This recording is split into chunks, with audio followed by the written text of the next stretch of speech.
الرحمن الرحيم.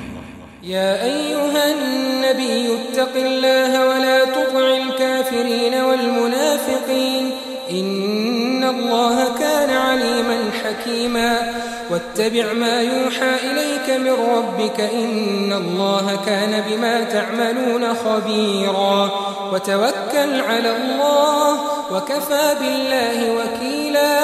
ما جعل الله لرجل من قلبين في جوفه وما جعل أزواجكم اللائي تظاهرون منهن أمهاتكم وما جعل أدعياءكم أبناءكم ذلكم قولكم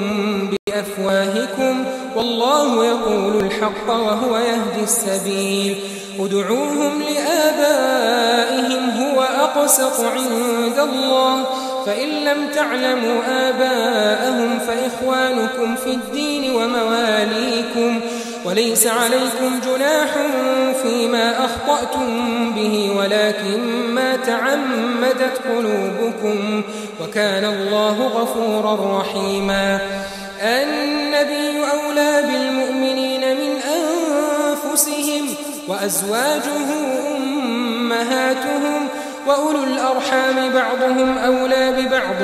في كتاب الله من المؤمنين والمهاجرين إلا أن تفعلوا إلى أوليائكم معروفا كان ذلك في الكتاب مسطورا وإذ أخذنا من النبيين ميثاقهم ومنك ومن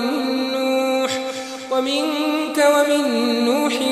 وإبراهيم وموسى وعيسى بن مريم وأخذنا منهم ميثاقا غليظا ليسأل الصادقين عن صدقهم وأعد للكافرين عذابا أليما